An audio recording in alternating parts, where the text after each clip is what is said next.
भगवद गीता केवल एक धार्मिक ग्रंथ नहीं, बल्कि जीवन की सबसे जटिल परिस्थितियों में सही निर्णय लेने की कला है। ये वो संवाद है जहां युद्ध के मैदान में खड़ा एक महान योद्धा अर्जुन मोह, भय और शंका से भर जाता है, और तब उसका सारथी श्री कृष्ण उसे आत्मा, धर्म, कर्म और ज्ञान का ऐसा अमर ज्ञान देते हैं जिसने केवल अर्जुन ही नहीं बल्कि सदियों से लाखों लोगों का जीवन बदला है। गीता का प्रत्येक अध्याय एक मानव के भीतर चल रहे युद्ध को दर्शाता है, कभी मन और बुद्धि के बीच, कभी कर्तव्य और मोह के बीच, और कभी सही और सुविधाजन के बीच। हम इसका पहला अध्याय पढ़ने जा रहे हैं जहां गीता बोलती नहीं, सुनती है, जहां श्री कृष्ण मौन है और अर्जुन टूटा हुआ है। अध्याय 1, अर्जुन विषाद योग। इस अध्याय की शुरुआत होती है अंधे राजा धृतराष्ट्र के सवाल से। वे युद्ध भूमि के समाचार जानना चाहते हैं। उनका सवाल साधारण नहीं है। एक पिता के मन में भय है कि कहीं धर्म भूमि में अधर्म की हार न हो जाए। इसके बाद संजय उन्हें युद्ध भूमि का पूरा दृश्य सुनाते हैं। वे दोनों पक्षों की सेनाओं का विस्तार से वर्णन करते हैं। कौरवों की ओर से भीष्म, द्रोण, कर्ण और अन्य महान योद्धा हैं। वही पांडवों की ओर से अर्जुन, भीम, युधिष्ठिर, नकुल, सहदेव और कई अन्य पराक्रमी योद्धा मौजूद हैं। इसके बाद दोनों पक्षों की सेनाएं शंखनाद करती है। पांडवों की शंख ध्वनि इतनी तेज होती है कि आकाश और पृथ्वी गूंज उठते हैं। ये दृश्य बहुत ही प्रभावशाली होता है, उत्साह, शक्ति और विजय की घोषणा की तरह। फिर अर्जुन श्री कृष्ण से कहते हैं कि उनका रथ दोनों सेनाओं के बीच ले जाए ताकि वे देख सके कि किससे युद्ध करना है। जब रथ सेनाओं के बीच पहुंचता है, अर्जुन के सामने उनके अपने ही संबंधी खड़े दिखते हैं। उनके गुरु, पितामह, चचेरे भाई, मामा, ससुर और मित्र। अर्जुन का हृदय कांप उठता है, उसकी आंखें भर आती हैं, शरीर शिथिल हो जाता है, हाथ कांपने लगते हैं। वो दुख और मोह से भर जाता है। उसे लगता है कि इस युद्ध का कोई लाभ नहीं है। अगर अपने ही लोग मारे जाएंगे तो राज्य, सुख और विजय किस काम की। वो चिंता करता है कि युद्ध से पूरा कुल नष्ट हो जाएगा, स्त्रियों की मर्यादा टूटेगी, धर्म समाप्त होगा, समाज का संतुलन बिगड़ जाएगा और पाप बढ़ेगा।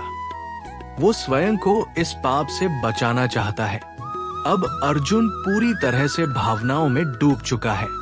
उसका मोह इतना बढ़ गया है कि वो युद्ध करने से इनकार कर देता है।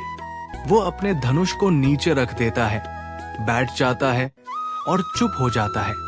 ये अध्याय दिखाता है कि जब कोई व्यक्ति धर्म और भावना, कर्तव्य और रिश्तों के बीच फंसता है, तब वो किस प्रकार टूटता है।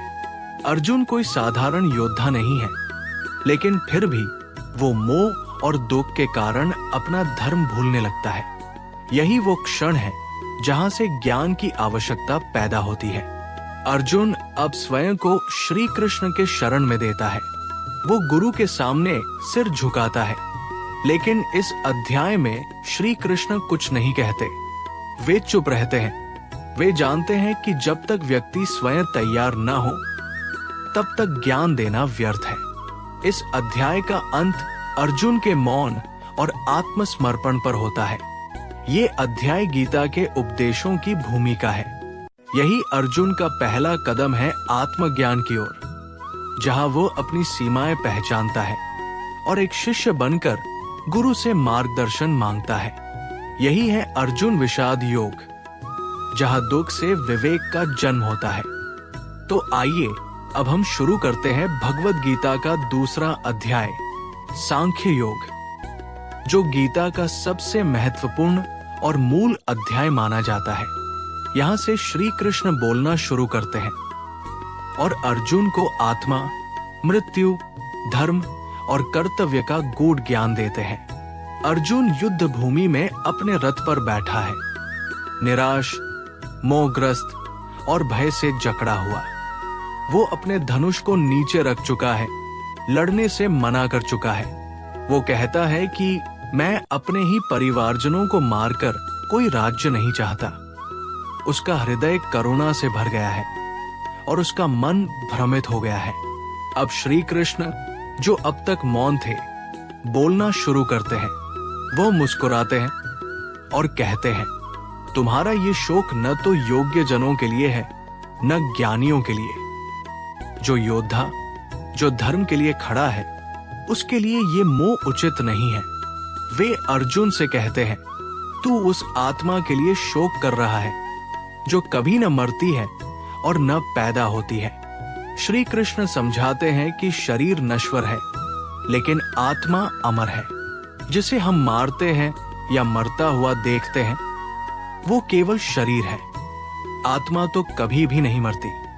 वे कहते हैं, जिस तरह मनुष्य पुराने वस्त्रों को त्याग कर नए वस्त्र धारण करता है, उसी तरह आत्मा एक शरीर छोड़कर नया शरीर धारण करती है। इस ज्ञान को सुनाकर श्री कृष्ण अर्जुन को सिखाते हैं कि मौत एक भ्रम है। जो जन्मा है उसकी मृत्यु निश्चित है, और जो मरा है उसका पुनर्जन्म भी निश्चित है। इसलिए जिस पर तुम्हारा अधिकार नहीं है, उसके लिए शोक मत करो। श्री कृष्ण आगे कहते हैं, तुम्हारा धर्म है, एक क्षत्रिय का धर्म, धर्म के लिए युद्ध करना। और यदि तुम डरकर या मोहवश पीछे हट गए तो ये अधर्म होगा। वे चेतावनी देते हैं, यदि तुम युद्ध से भाग गए तो लोग तुम्हें कायर कहेंगे, तुम्हारा अपमान होगा। और योद्धाओं के लिए अपमान मृत्यु से भी बड़ा होता है। इसके बाद श्री कृष्ण अर्जुन को कर्म योग की ओर ले जाते हैं। वे कहते हैं कि तू सिर्फ अपने कर्म पर अधिकार रखता है, उसके फल पर नहीं। इसलिए कर्म कर, लेकिन फल की चिंता मत कर। कर्म योग का ये मूल सूत्र यही अध्याय हमें देता है कि हमें निष्काम भाव से कार्य करना चाहिए। फल की आशा, भय, लालच या मोह में कर्म नहीं करना चाहिए। फिर श्री कृष्ण उस व्यक्ति की महिमा बताते हैं जो स्थित प्रज्ञ होता है, अर्थात जो सुख दुख, लाभ हानि, जय पराजय में सम रहता है। वो न तो किसी में आसक्ति रखता है, न किसी में घृणा। वो न इच्छा करता है, न दुखी होता है। वो आत्मा में स्थिर रहता है। श्री कृष्ण कहते हैं, जो सब इच्छाओं को छोड़ चुका है, जो मैं और मेरा से ऊपर उठ चुका है, वही सच्चे अर्थों में शांत और ज्ञानी होता है।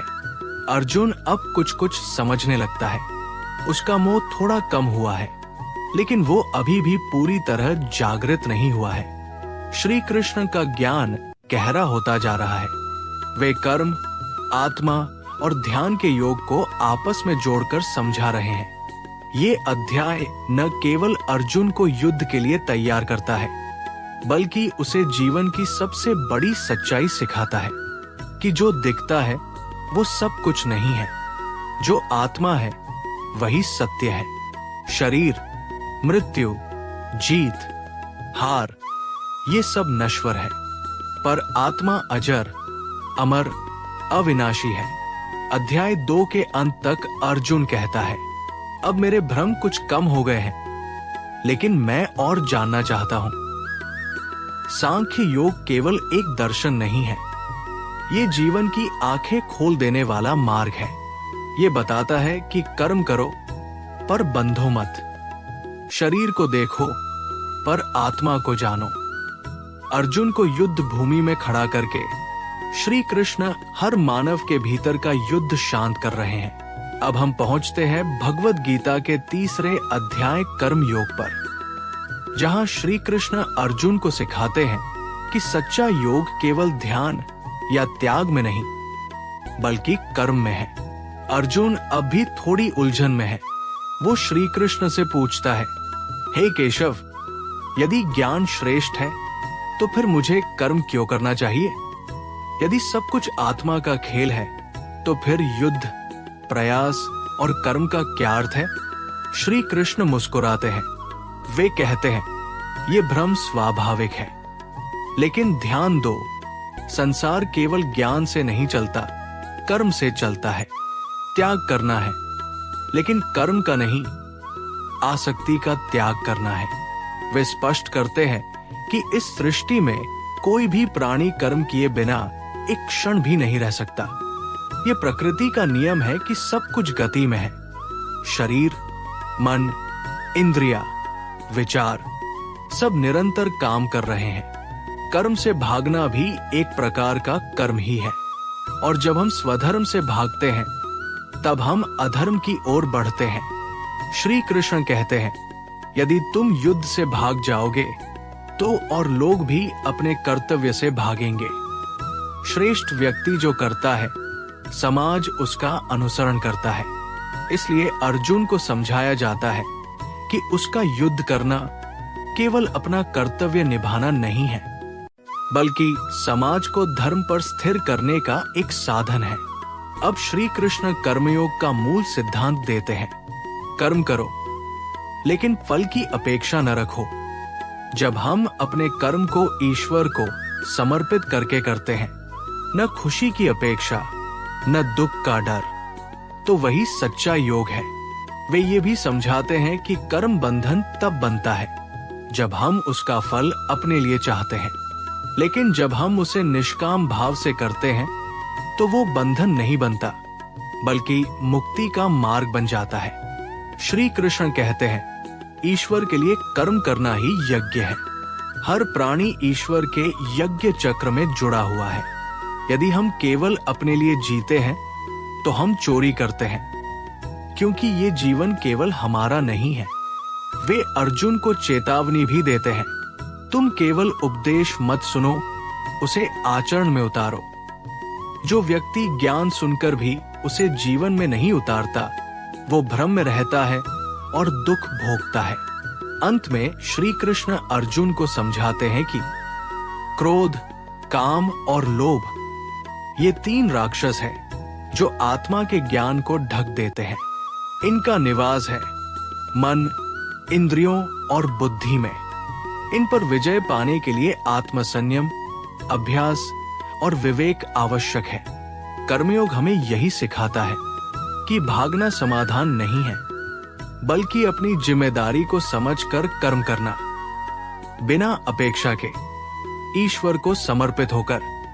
यही सच्चा योग है।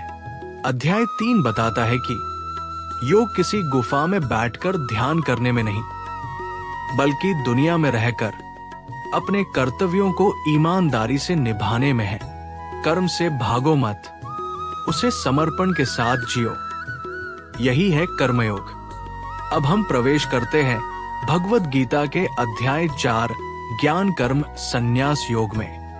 ये अध्याय और भी गहरा है, जहां श्री कृष्ण ज्ञान, कर्म, त्याग और ईश्वर के रहस्य को प्रकट करते हैं। इस अध्याय की शुरुआत होती है एक अद्भुत उद्घोषणा से। श्री कृष्ण अर्जुन से कहते हैं, मैंने ये अमर ज्ञान पहले सूर्य को दिया था, सूर्य ने मनु को और मनु ने इक्ष्वाकु को। ये ज्ञान युगों से ऋषियों और राजाओं को दिया गया था, लेकिन अब ये संसार में खो चुका है। अब मैं तुम्हें वही दिव्य ज्ञान दे रहा हूं। अर्जुन चकित होकर पूछता है, हे माधव, आपने ये ज्ञान पहले कैसे दिया? आप तो मेरे समकालीन हैं। श्री कृष्ण कहते हैं, तू और मैं दोनों कई बार जन्मे हैं। अर्जुन, तुझे याद नहीं, पर मुझे सब याद है। जब जब धर्म की हानि होती है और अधर्म बढ़ता है, तब तब मैं जन्म लेता हूं। धर्म की स्थापना के लिए, साधुजनों की रक्षा के लिए और पापियों के विनाश के लिए। श्री कृष्ण स्वयं को ईश्वर का अवतार बताते हैं, लेकिन कहते हैं कि वे कर्म में लिप्त होकर भी उससे बंधते नहीं। क्यों?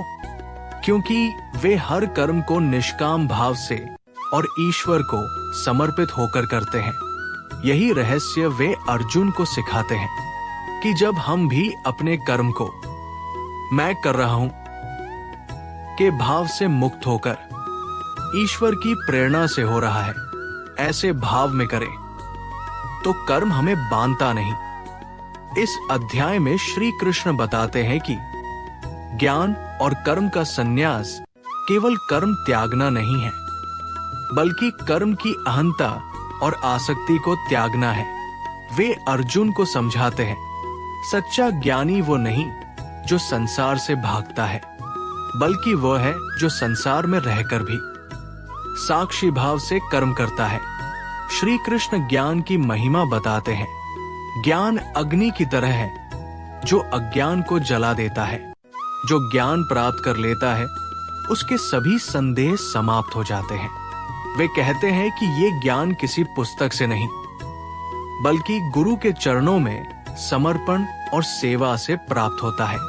जो श्रद्धा और विनम्रता से प्रश्न करता है, जो अपने मन को शांत करके गुरु की बात को सुनता है, वही सच्चा शिष्य है और वही सच्चा ज्ञानी बनता है। श्री कृष्ण अर्जुन को प्रेरित करते हैं, हे अर्जुन, अपने भीतर उठे हुए संदेहों को ज्ञान की तलवार से काट दो। अब उठो और कर्म में लगो। ये अध्याय एक गहरी पुकार है कि जीवन का उद्देश्य केवल जीना नहीं, बल्कि जानना है स्वयं को, अपने कर्तव्य को और उस सत्ता को जो हमें चला रही है।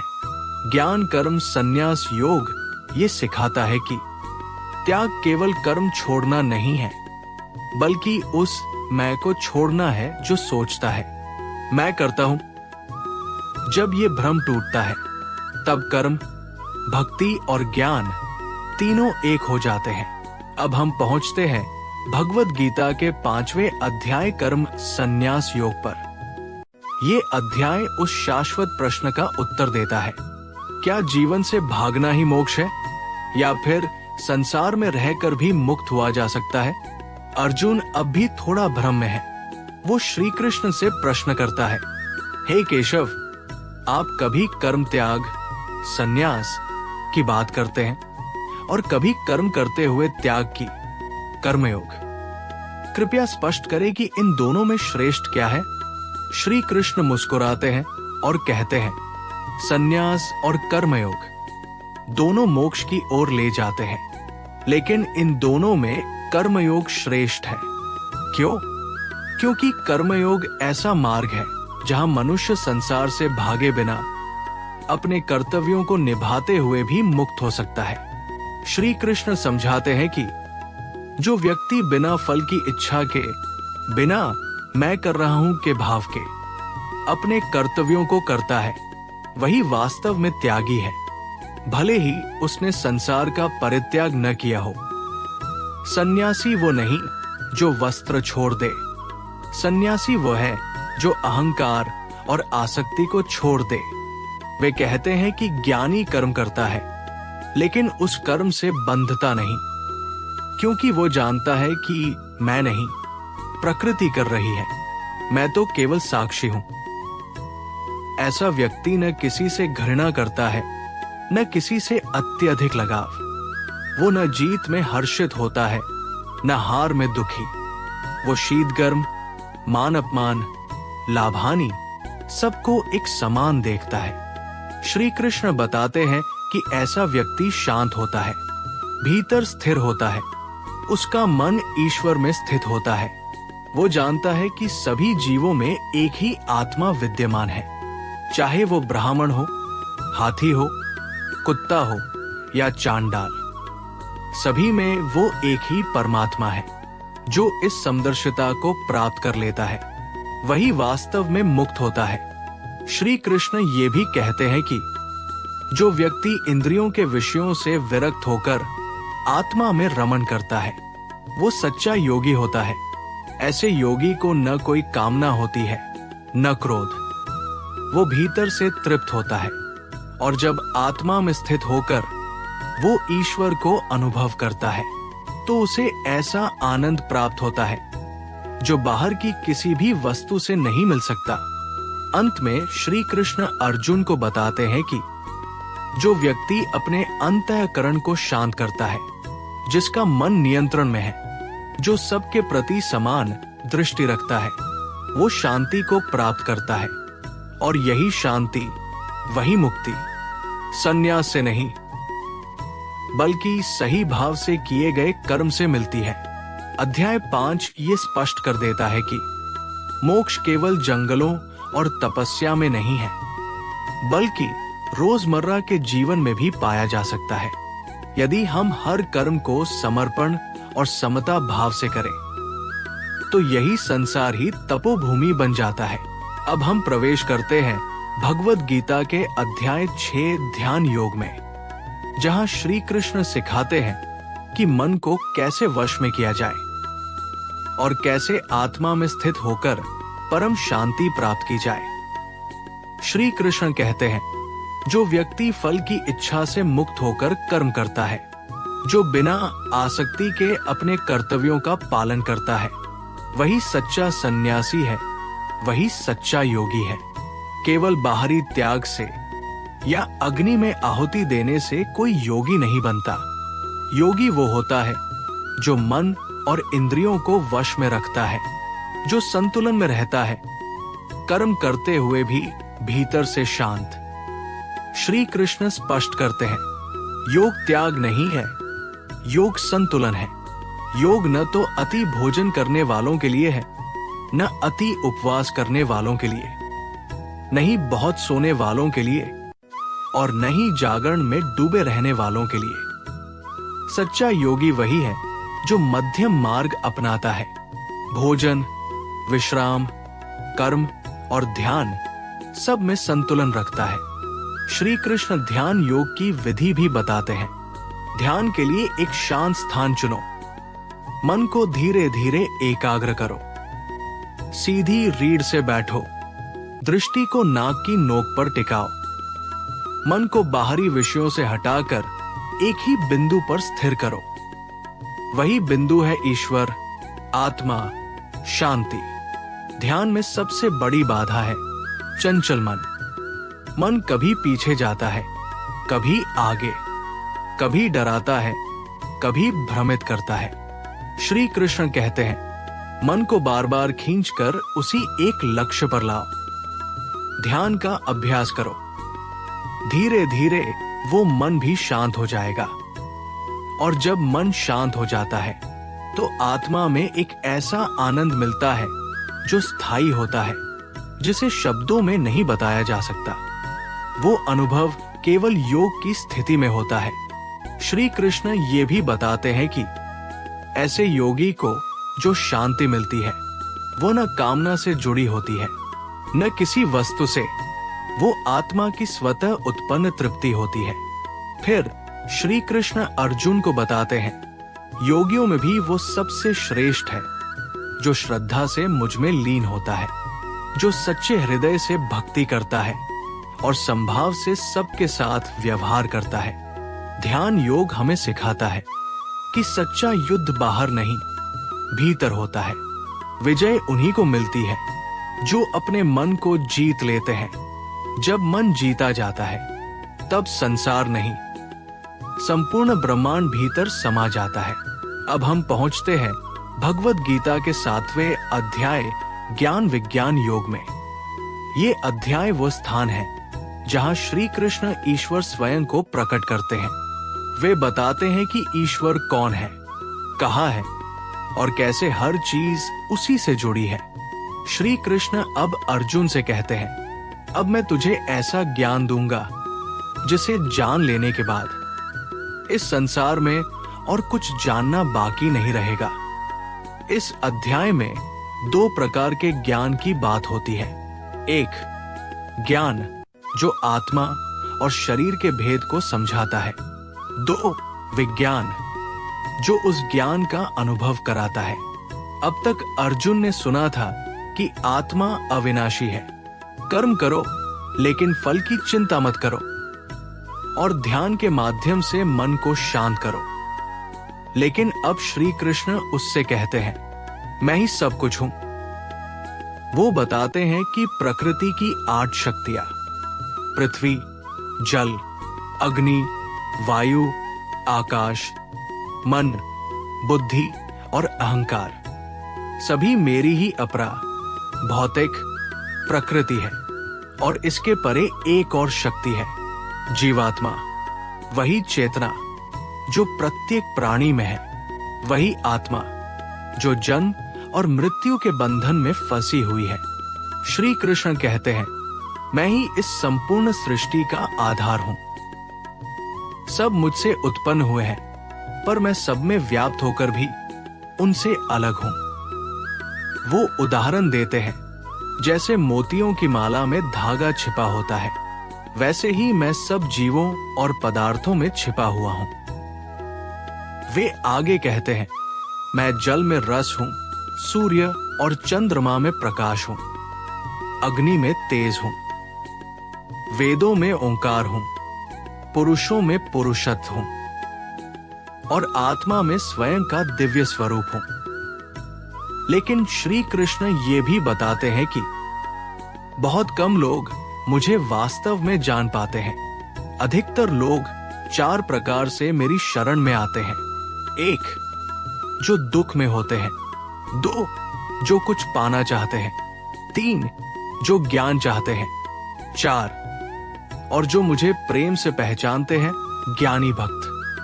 श्री कृष्ण कहते हैं, इनमें भी ज्ञानी सबसे प्रिय होता है, जो मुझे केवल लाभ या दुख से नहीं बल्कि प्रेम से चाहता है। लेकिन अधिकतर लोग माया से ढके रहते हैं।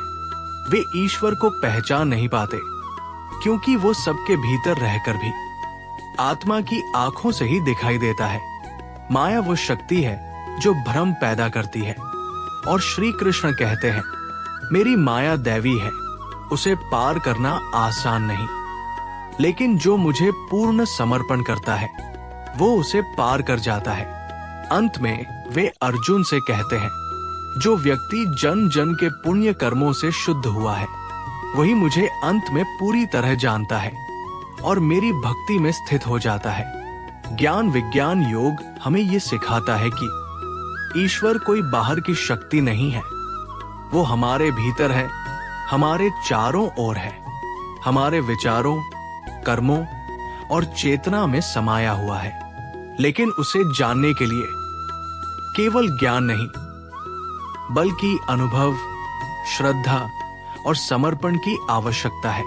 अब हम आगे बढ़ते हैं भगवद गीता के 8वें अध्याय अक्षर ब्रह्मा योग की ओर।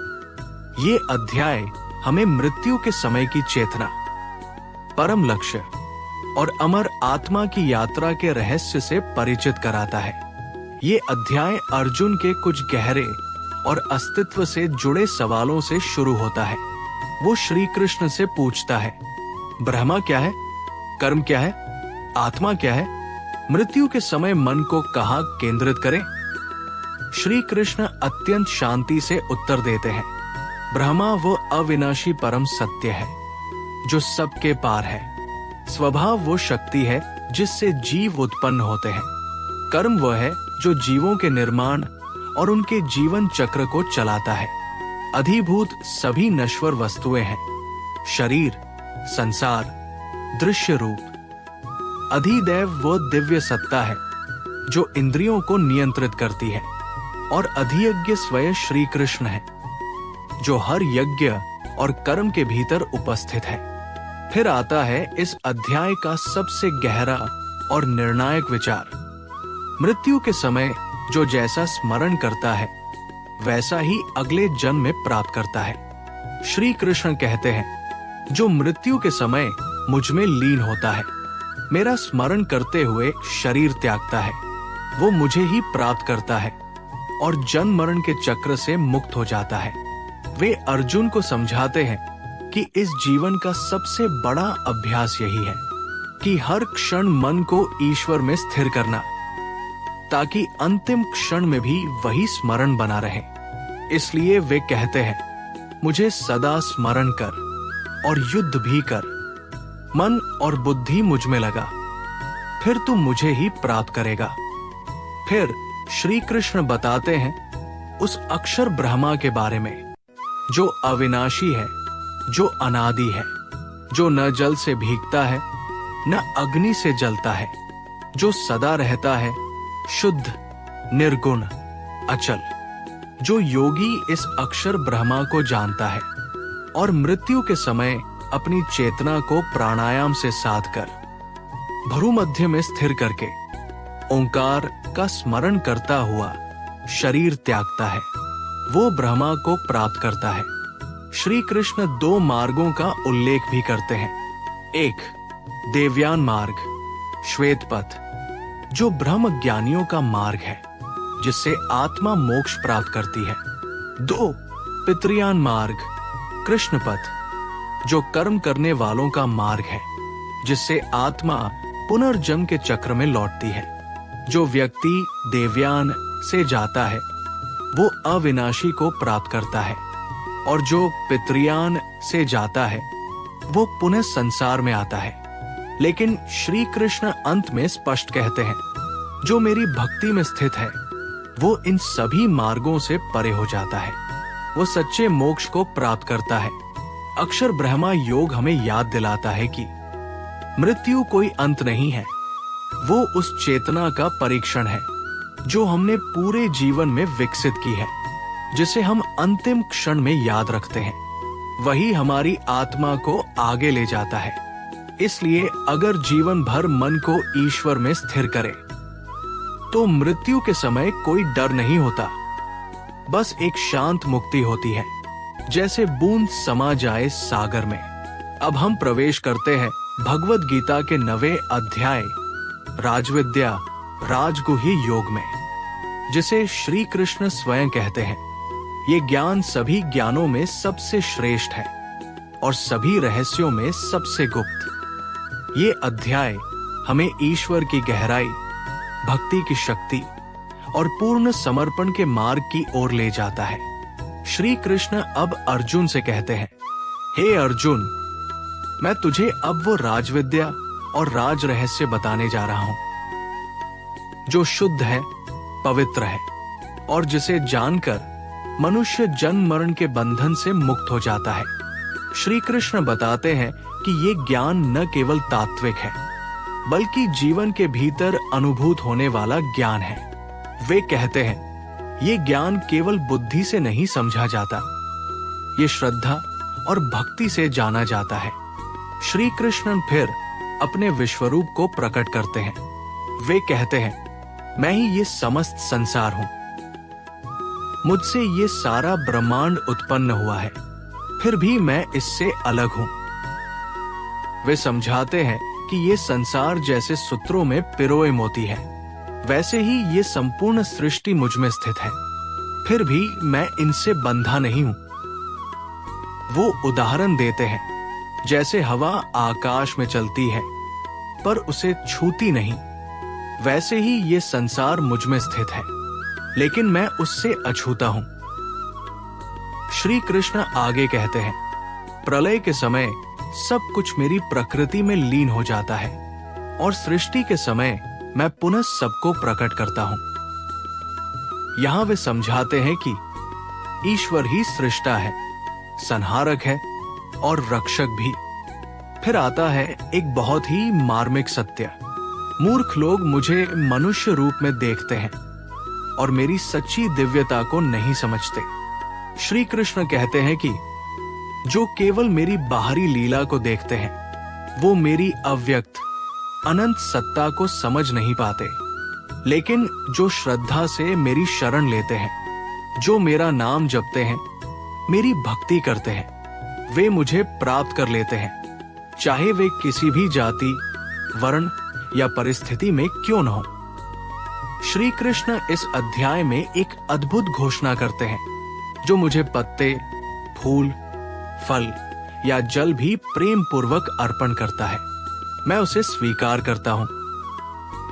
वे कहते हैं, भक्ति सबसे बड़ा साधन है, क्योंकि भक्ति में न धन चाहिए, न ज्ञान, न तप, केवल प्रेम और समर्पण चाहिए।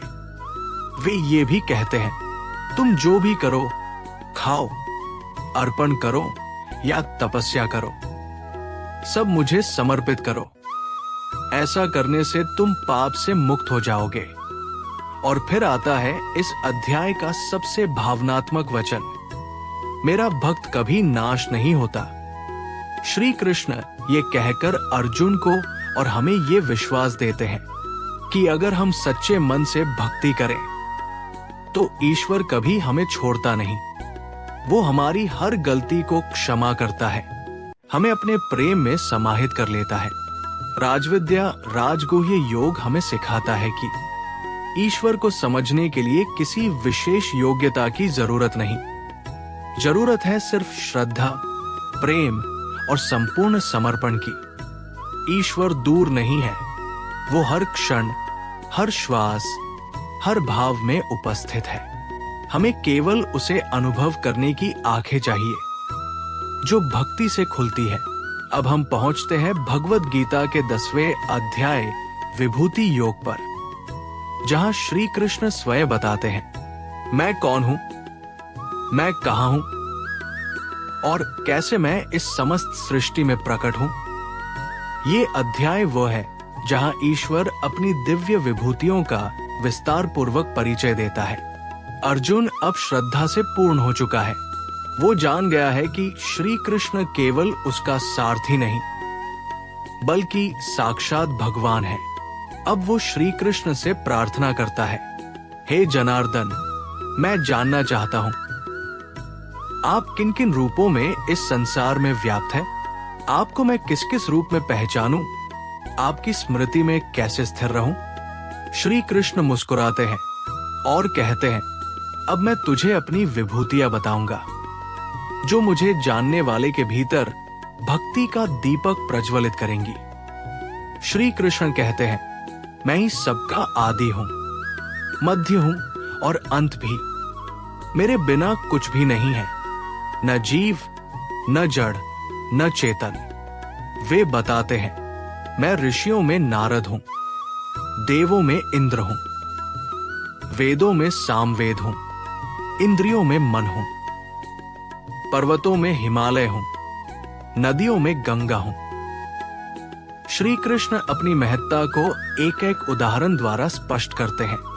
मैं सूर्य में तेज हूं, समुद्र में गहराई हूं, शेरों में पराक्रम हूं, समय में काल हूं, शब्दों में ओंकार हूं, ज्ञानियों में बुद्धि हूं, गायों में कामधेनु हूं, योद्धाओं में राम हूं, साधुओं में शंकर हूं, संगीत में बृहत्साम हूं, सांपों में वासुकी हूं, नागों में अनंत हूं।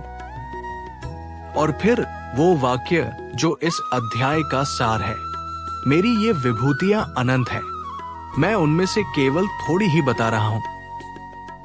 श्री कृष्ण कहते हैं, हे अर्जुन, मैं इस समस्त ब्रह्मांड का बीज हूं। जो कुछ भी तेजस्वी, शक्तिशाली या सुंदर है, समझ लो कि वो मेरा ही एक अंश है। वे कहते हैं, मैं ही वह प्रेरणा हूं जो किसी को महान बनाती है। मैं ही वो भाव हूं जो प्रेम को जन्म देता है। श्री कृष्ण अर्जुन से कहते हैं, इस सृष्टि में जो कुछ अद्भुत, विलक्षण, प्रभावशाली है, उसे मेरी ही झलक समझो, लेकिन ये सब मेरी पूर्ण महिमा का केवल एक कण है। इस अध्याय में श्री कृष्ण अर्जुन को ये समझाते हैं कि ईश्वर को जानना कठिन नहीं।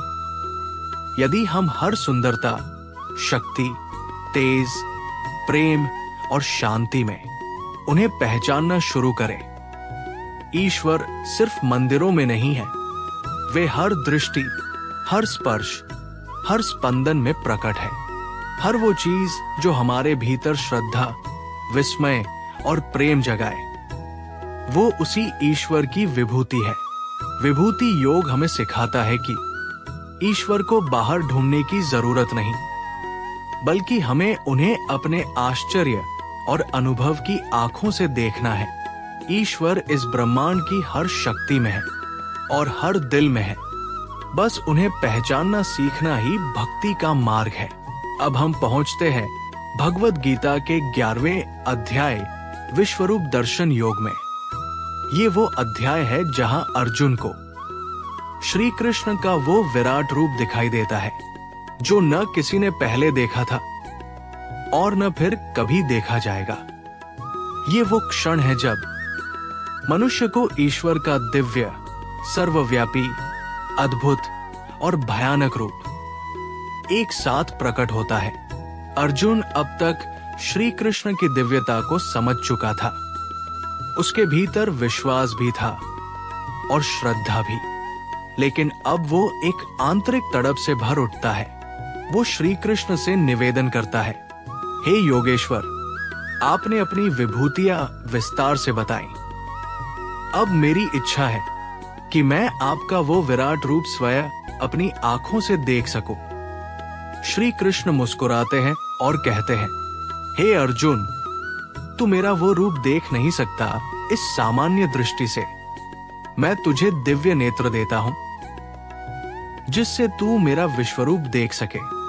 और जैसे ही श्री कृष्ण अपनी योगमाया प्रकट करते हैं, अर्जुन के सामने वो रूप प्रकट होता है जिसमें हजारों मुख, हजारों नेत्र, असंख्य रूप, दिव्य गहने, दिव्य अस्त्र, दिशाओं से फैलती हुई रोशनी, अग्नि और तेज भरे होते हैं। उस विराट रूप में समस्त देवता, ऋषि, यक्ष, गंधर्व, समय, सृजन, विनाश, सब कुछ एक ही शरीर में दिखाई देता है।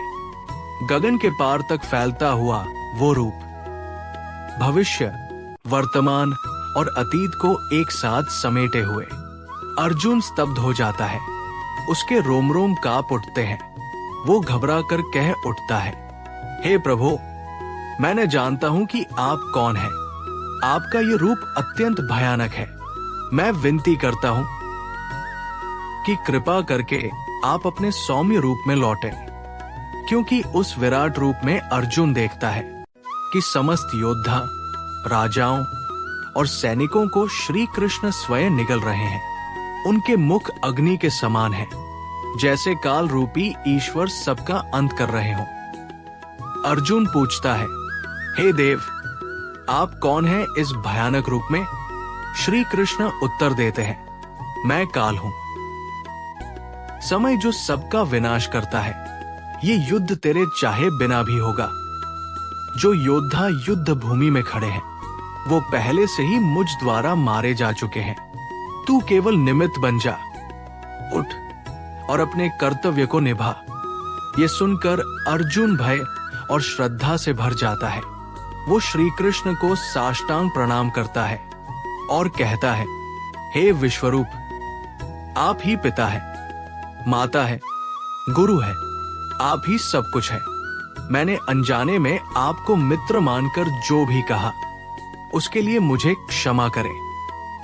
अर्जुन प्रार्थना करता है कि वो फिर से श्री कृष्ण का मानव रूप देखना चाहता है, वही सौम्य, मधुर, सखा रूप। श्री कृष्ण अर्जुन की प्रार्थना स्वीकार करते हैं और अपने चारभुज रूप फिर मानव रूप में लौटते हैं।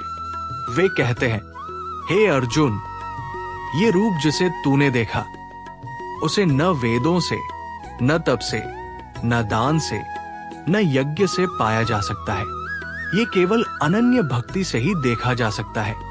अंत में श्री कृष्ण कहते हैं, जो मुझे प्रेम से भजता है, जो अहंकार रहित, शांत और भक्तिपूर्ण है, वो मुझे पाता है। विश्वरूप दर्शन योग हमें ये सिखाता है कि ईश्वर केवल करुणामय नहीं, बल्कि समय, सृजन, विनाश और न्याय का भी प्रतीक है। और ये भी कि ईश्वर को जानना केवल बुद्धि से नहीं हो सकता, उसके लिए पूरी आत्मा से समर्पण चाहिए। अब हम प्रवेश करते हैं भगवद गीता के 12वें अध्याय भक्ति योग में। ये अध्याय वो अमृत है जिसमें श्री कृष्ण ईश्वर को पाने का सबसे सरल, सुंदर और सच्चा मार्ग बताते हैं, और वो मार्ग है भक्ति। अर्जुन अब श्री कृष्ण से एक बहुत ही गहरा प्रश्न करता है, हे कृष्ण, आपके वे भक्त जो आपको निराकार ब्रह्मा के रूप में पूजते हैं और वे जो आपके साकार रूप की भक्ति करते हैं। इनमें से कौन श्रेष्ठ है? श्री कृष्ण मुस्कुराते हैं और उत्तर देते हैं, जो भक्त मुझ में मन और बुद्धि लगाकर मेरी भक्ति करते हैं, जो मुझे साकार रूप में प्रेम करते हैं, वे मुझे सबसे प्रिय है। लेकिन वे ये भी कहते हैं कि जो निराकार, अगोचर, अविनाशी ब्रह्मा की उपासना करते हैं, वे भी मुझे प्राप्त करते हैं। परंतु वो मार्ग कठिन है, क्योंकि मन को निराकार में स्थिर करना बहुत मुश्किल होता है। इसलिए श्री कृष्ण स्पष्ट करते हैं, भक्ति का मार्ग सबसे सहज, सरल और प्रभावशाली है। अगर कोई श्री कृष्ण को पूरे प्रेम और समर्पण से भजता है, तो उसे न गहन योग की आवश्यकता है, न तपस्या, न कठिन ज्ञान। बस चाहिए श्रद्धा और प्रेम। फिर वे एक सीढ़ी की तरह रास्ता बताते हैं। 1. यदि तुम मुझ में मन नहीं लगा सकते, तो मेरे लिए कर्म करो। 2. यदि वो भी न हो सके, तो मेरा स्मरण करते हुए कोई भी सेवा करो। 3. और यदि वो भी कठिन लगे, तो फल की अपेक्षा त्याग दो, निष्काम कर्म करो। हर स्तर पर श्री कृष्ण ये बता रहे हैं कि ईश्वर तक पहुंचने के लिए पूर्णता की नहीं, बल्कि प्रयास और निष्ठा की जरूरत होती है। फिर श्री कृष्ण उस भक्त के गुण बताते हैं जो उन्हें अत्यंत प्रिय होता है, जो किसी से द्वेष नहीं करता, जो सभी के प्रति करुणावान है, जो अहंकार रहित है, जो सुख दुख में संभाव रखता है, जो क्षमा करने वाला है, जो संतुष्ट है, जो अपने इंद्रियों को वश में रखता है, जो दृढ़ निश्चयी है, और सबसे महत्वपूर्ण, जो मुझे अपना लक्ष्य मानकर मेरे प्रति अखंड श्रद्धा रखता है। श्री कृष्ण कहते हैं, ऐसा भक्त मुझे अत्यंत प्रिय है। और फिर एक बार नहीं, बार बार वे कहते हैं, जो इन गुणों वाला है, जो मेरी भक्ति में अचल है, वो मुझे सबसे प्रिय है। भक्ति योग हमें ये सिखाता है कि ईश्वर कोई दूर, अगम, जटिल सत्ता नहीं है। वो तो प्रेम के एक आंसू में, श्रद्धा के एक शब्द में और एक सच्चे मन के झुकने में प्रकट हो जाते हैं। भक्ति का मार्ग सच्चा है, सरल है, सुंदर है, और यही वो पुल है जिससे मनुष्य मानव से दिव्य बनता है। अब हम प्रवेश करते हैं भगवद गीता के 13वें अध्याय क्षेत्र क्षेत्रज्ञ योग में। ये अध्याय हमारे सत्य स्वरूप को जानने का एक अत्यंत गूढ़ लेकिन जीवन बदल देने वाला रहस्य खोलता है। यहाँ श्री कृष्ण बताते हैं, तुम्हारा शरीर क्या है, तुम कौन हो, और वो परम सत्य क्या है जो सब में विद्यमान है। अर्जुन अब प्रश्न करता है, हे प्रभु, कृपया मुझे समझाइए, क्षेत्र क्या है, क्षेत्रज्ञ कौन है, और वो ज्ञान क्या है जिससे ये सब जाना जाता है। श्री कृष्ण उत्तर देते हैं, ये शरीर ही क्षेत्र है, और जो इसे जानता है, अर्थात जो इसके भीतर साक्षी रूप से स्थित चेतना है, वो है क्षेत्रज्ञ। साधारण भाषा में कहें तो क्षेत्र ये शरीर, ये मन, ये संसार। क्षेत्रज्ञ वह आत्मा जो इस सब का दृष्टा है, साक्षी है, जानने वाला है। श्री कृष्ण बताते हैं कि हर प्राणी का शरीर उसका क्षेत्र है, और मैं ईश्वर सबके भीतर सर्वश्रेष्ठ क्षेत्रज्ञ हूं। यही बोध कि मैं शरीर नहीं हूं, मैं उसका जानने वाला हूं, वास्तव में ज्ञान का प्रारंभ है। फिर श्री कृष्ण बताते हैं कि इस क्षेत्र शरीर संसार की प्रकृति कैसी है। ये पंच महाभूतों पृथ्वी, जल, अग्नि, वायु, आकाश से बना है। इसमें अहंकार, बुद्धि, अविद्या, काम, क्रोध, लोभ, मोह, ईर्ष्या आदि गुण है। ये जन्म, मृत्यु, वृद्धावस्था, दुख और आनंद का अनुभव करता है।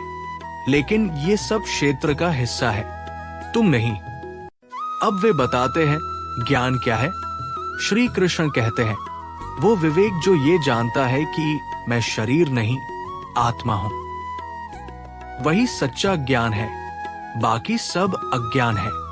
सच्चा ज्ञानी वही है जो अहंकार रहित है, जो इंद्रियों को नियंत्रित करता है, जो संतुलित रहता है, जो सबको समान देखता है, जो आत्मचिंतन में लीन रहता है और जिसकी दृष्टि में सब कुछ ईश्वर रूप है। फिर श्री कृष्ण कहते हैं अब मैं तुम्हें बताऊंगा उस परम सत्य के बारे में जिसे जानने से मनुष्य मोक्ष को प्राप्त करता है। वो सत्य अनादि है, निर्विकार है, सर्वव्यापक है, आंखों से नहीं देखा जा सकता लेकिन अनुभव किया जा सकता है मन की शुद्धि से, ध्यान से, ज्ञान से। वो सत्य न भीतर है न बाहर, बल्कि सब जगह है। श्री कृष्ण ये भी बताते हैं कि जो व्यक्ति इस क्षेत्र और क्षेत्रज्ञ के भेद को जान लेता है वो अपने भीतर ईश्वर को जान लेता है और फिर वो जन्म मरण के चक्र से मुक्त हो जाता है। क्षेत्र क्षेत्रज्ञ योग हमें सिखाता है तुम शरीर नहीं हो, तुम मन भी नहीं हो, तुम तो वह चैतन्य हो जो देखता है, जानता है, अनुभव करता है। वही तुम हो, वही आत्मा, और उसी आत्मा में ईश्वर है।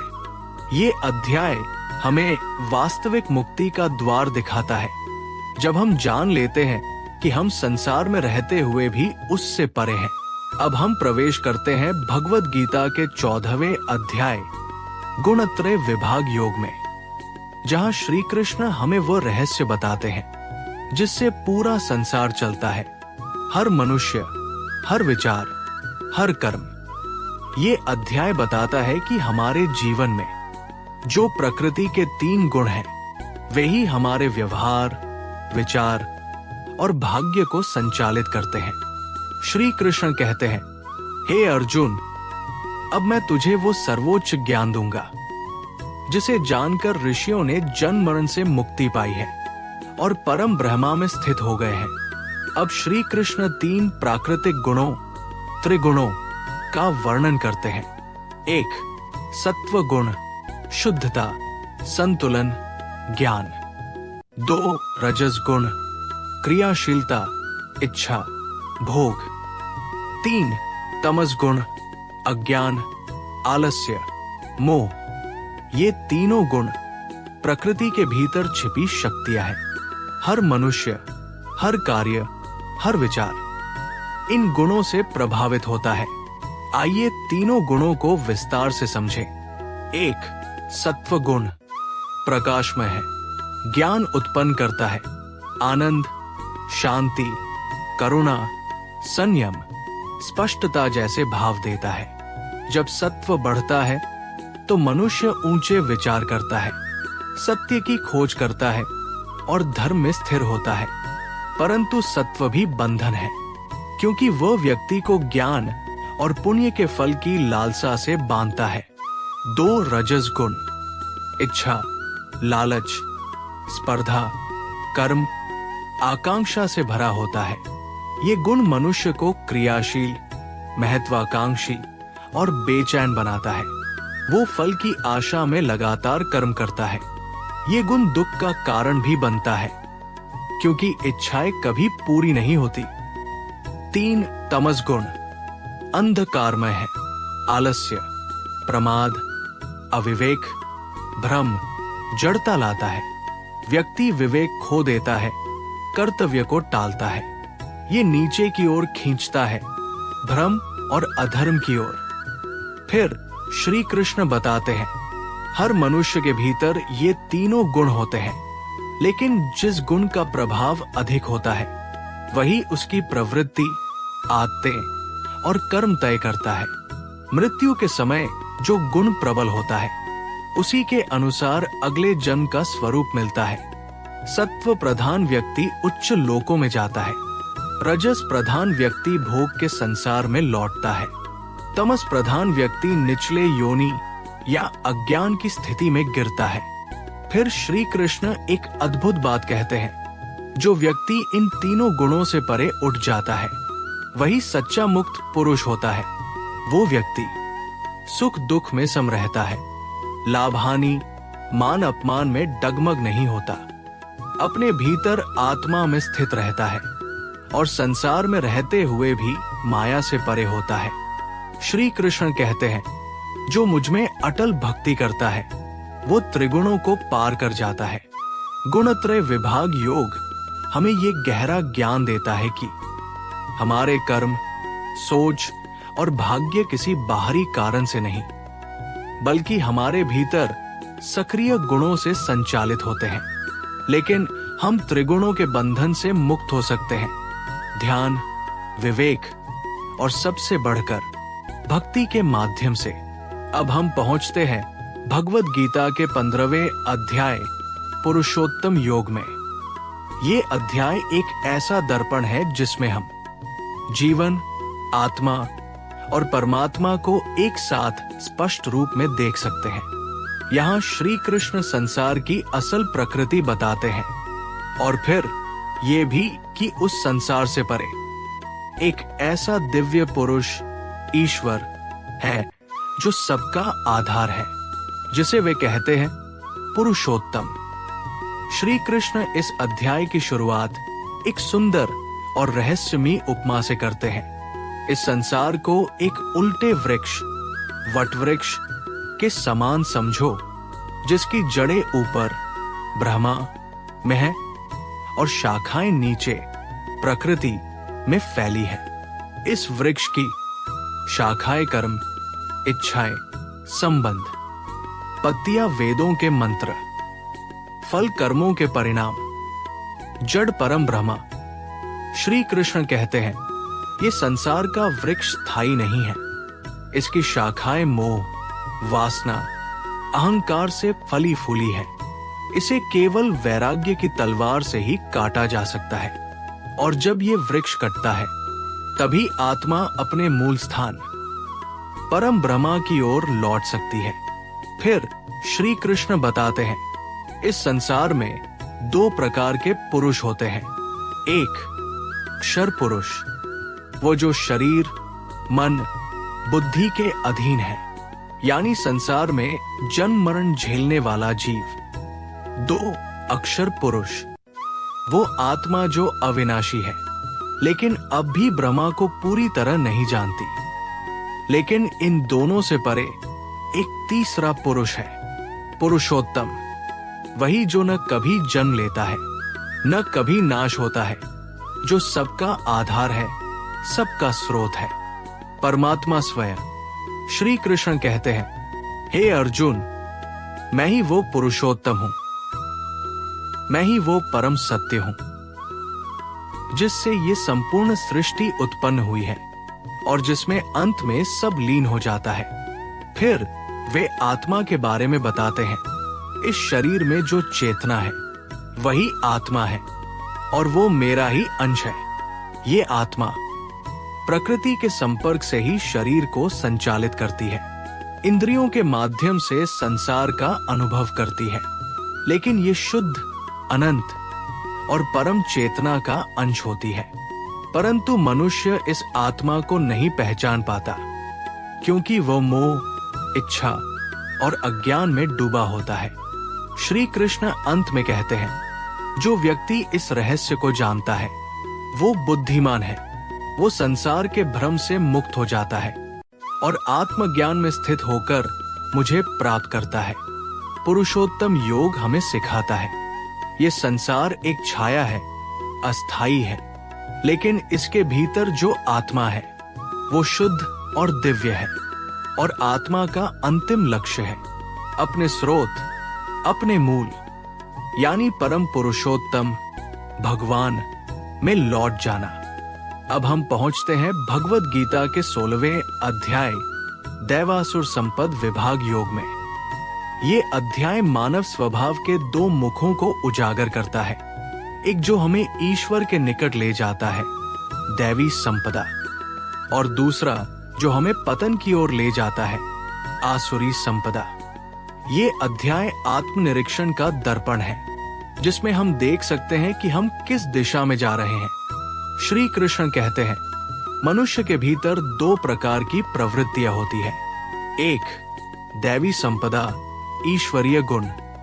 दो, आसुरी संपदा, अधार्मिक दुष्ट प्रवृत्तियां। पहले वे बताते हैं दैवी संपदा के गुण।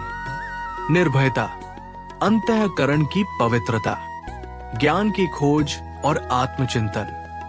दानी स्वभाव, इंद्रियों का संयम। अहिंसा, सत्यवादिता, क्रोध का त्याग। शांत चित्त और सरलता, सभी प्राणियों के प्रति करुणा। लोभ, अहंकार और अभिमान का त्याग।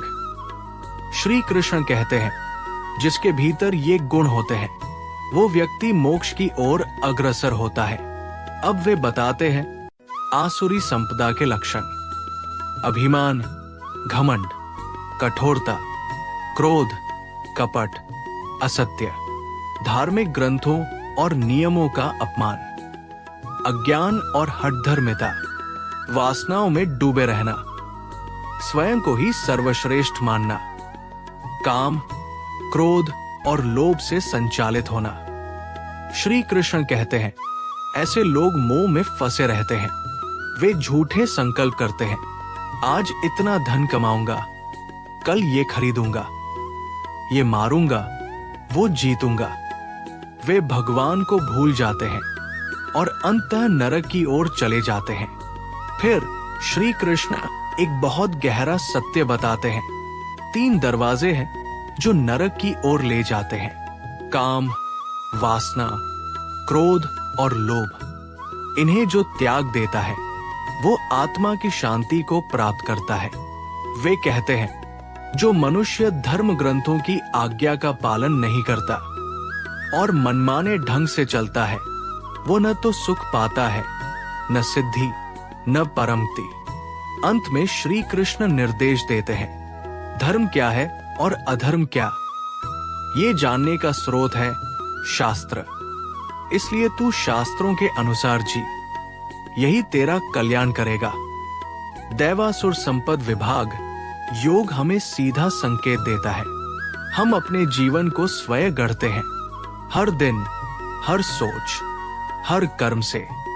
यदि हमारे भीतर दयालुता, संयम, सत्य और ईश्वर भक्ति है तो हम दैवी संपदा में हैं। और यदि हमारे भीतर अहंकार, हिंसा, कामना और लोभ है तो हमें आत्मनिरीक्षण और परिवर्तन की आवश्यकता है।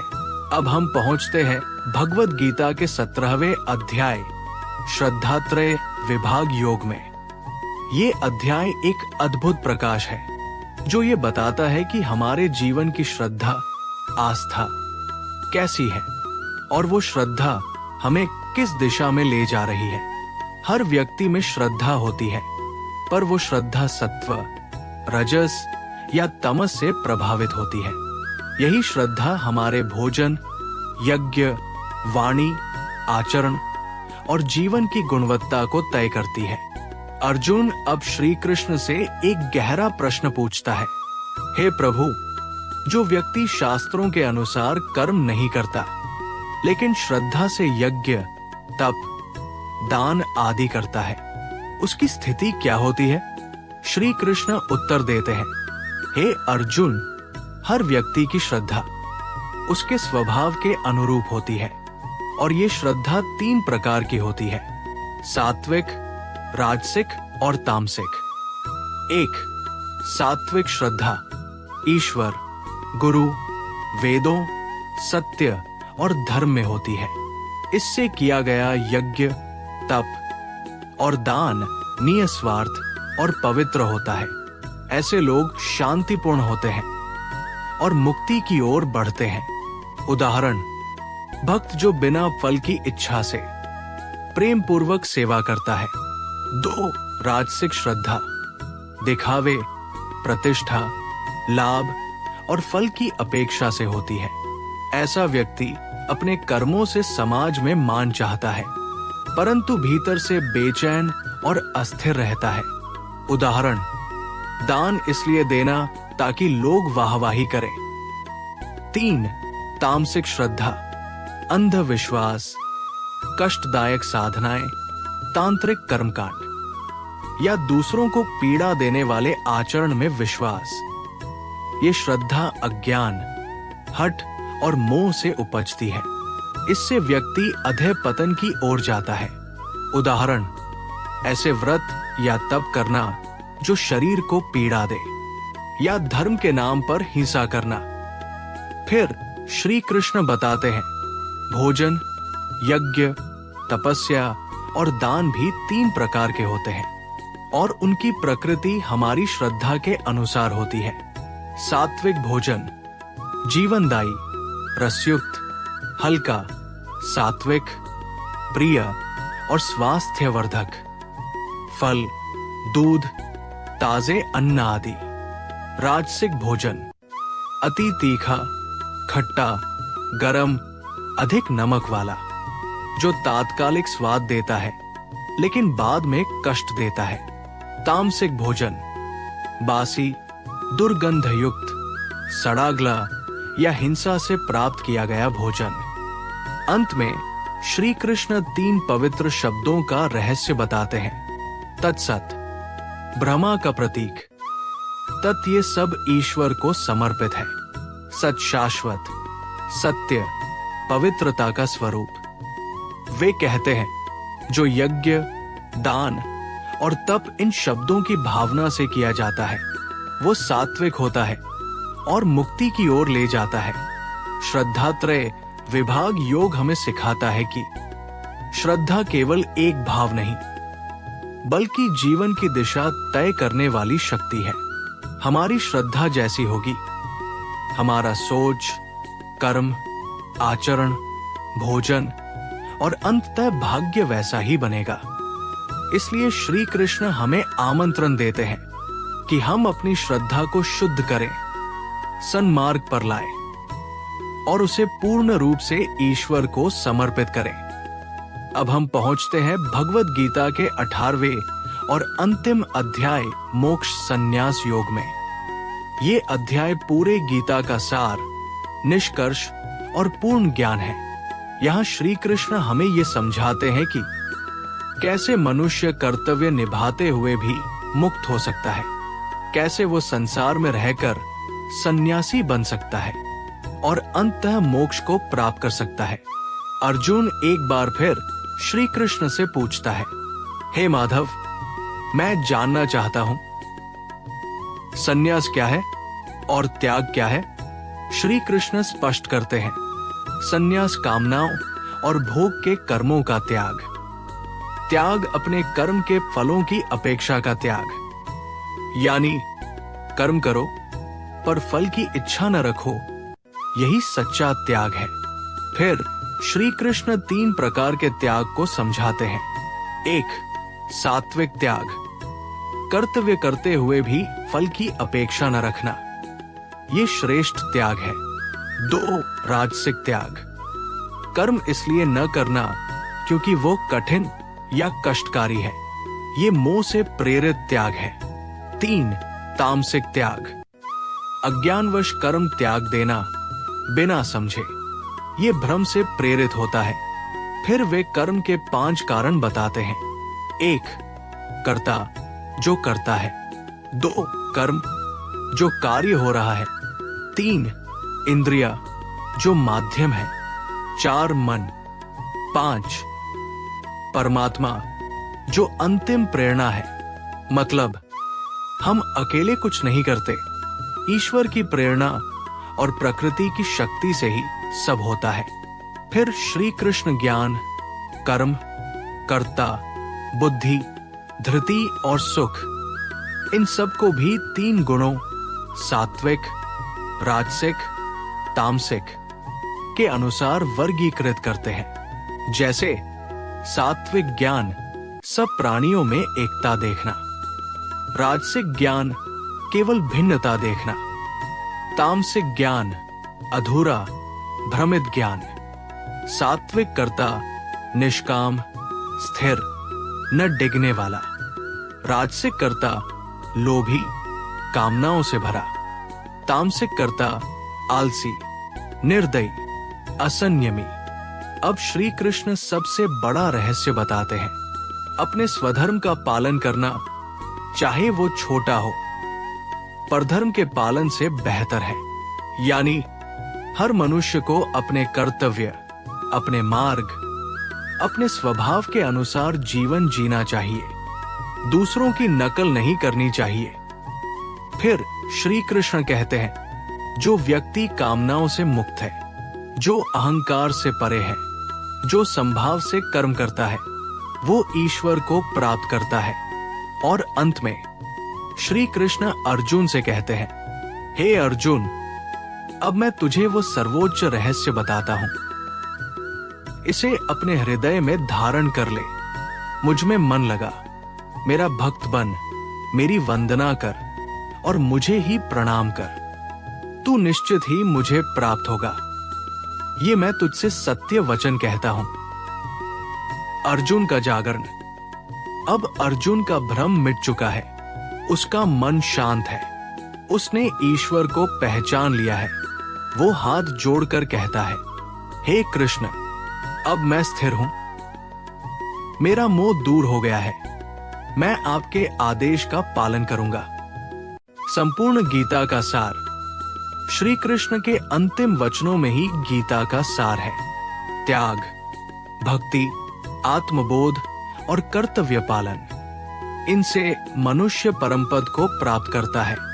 ये अध्याय हमें सिखाता है, संन्यास का मतलब भागना नहीं, बल्कि आसक्ति से मुक्त होकर कर्म करना है। मोक्ष का अर्थ मृत्यु के बाद कहीं जाना नहीं, बल्कि इस जीवन में ईश्वर से जुड़ जाना है। सच्चा भक्त वह है जो प्रेम, समर्पण और निष्काम कर्म से जीता है। भगवद गीता का ये अद्भुत संवाद यहीं समाप्त होता है। लेकिन इसके ज्ञान का प्रकाश हर युग, हर मनुष्य, हर परिस्थिति में हमारे जीवन को दिशा देता है। अगर आपको ये ज्ञानवर्धक और प्रेरणादायक वीडियो पसंद आया हो तो इसे लाइक करें, शेयर करें और चैनल ज्ञान जंक्शन को सब्सक्राइब करना न भूलें। यहां हर दिन मिलता है ज्ञान, प्रेरणा और जिंदगी बदलने वाले आइडियाज। मिलते हैं अगले वीडियो में। तब तक के लिए स्वस्थ रहें, सीखते रहें और आगे बढ़ते रहें। जय श्री कृष्ण बटा जय ज्ञान।